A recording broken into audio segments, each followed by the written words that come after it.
Hey, what up everybody? This is Stephen Breach coming to you. Wanted to make a little video because in my, honestly, my mild, whiny pants pity party that I threw last night in my Impact review, I didn't really bring up the fact that they ran 2 commercials of the return of Kurt Angle to TNA coming at Bound for Glory.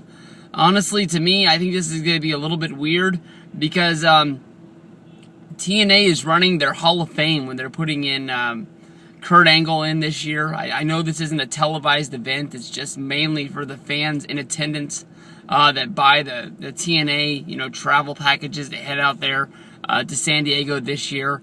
I don't have the Bound for Glory pay-per-view from TNA last year. I don't even know if they put it on there.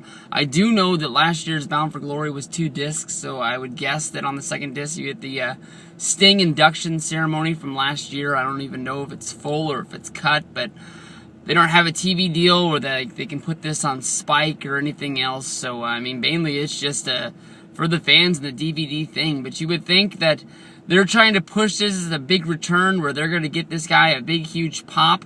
But the only problem is the pay-per-view's on Sunday. Everybody that's going to care about Kurt Angle and give him the aw shucks, we forgive you for your, your alcohol and drug problems, where you basically had to get taken off the road and be, used as a non-active wrestler basically on the DL to go to rehab. Basically everybody that's going to give him that big pop is going to give him the pop the night before. So who knows what kind of return he's even going to get. I would guess that Kurt Angle might be the biggest star that actually is going to be on the roster on the pay-per-view. So there's a good chance that he might get the biggest response from anybody on the show. But honestly, in my mind, Kurt Angle, I don't think you should be saving him for some sort of pay-per-view return. He should be returning to Impact as soon as later because you really need to get some matches made for this pay-per-view. You don't need him just sort of showing up. The last time I can think of a big return was after Lockdown 2012. James Storm went off the road for a good while. They were selling the fact that he lost the big match and he let his family and his friends down in his hometown where he wasn't able to win the big cage match against Robert Roode. And he didn't bring the title home like he had promised everyone. So he sat out for a few months. He came back at Slammiversary unannounced. He was the big question mark on who was going to fight Crimson in his open challenge. He came out, he broke the streak, and nobody cared. That was the rise and fall of Crimson right there. He won in a year-plus undefeated streak, lost 1 match to James Storm, went back to Ohio Valley in developmental for a long time, came back, had 1 match, lost to Joseph Park, and it was all over down she wrote.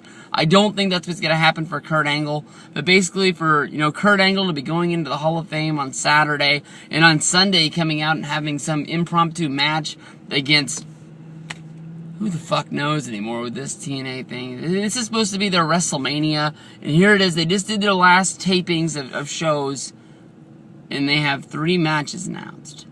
They announced 1 match weeks ago with the #1 contendership match of Bully Ray versus AJ Styles. You have basically a women's match of Gail and ODB coming, and then you book the X Division championship match. You got 3 matches. That's it. Basically, I think anybody who's going to order Bound for Glory already has it in their heart of hearts. There's those strong TNA fans that live and die by it. But any of the casual wrestling fans that are going to buy this show, there's no chance in hell anybody's buying this show. It's probably going to be, honestly, one of TNA's lowest rated things. Everybody hates Aces and Eights. Nobody really cares about AJ Styles. I think everybody's pretty sure that AJ's going to win the belts, and any sort of, hoopla thing that they can pull over our eyes and give us a surprise winner is going to be like, alright, whatever. That's Bound for Glory for you. The return of Kurt Angle. I'm sure once he gets back on TV, he'll be the best wrestler they have, having the best matches against anybody on the card. You can throw him anybody from the X Division to some guy who doesn't know what he's doing to the longest veteran in the world. You put Angle against Hogan in the ring, I guarantee you get a good match out of it. But that's what it is. Turn to Kurt Angle, Bound for Glory. Peace out, everybody.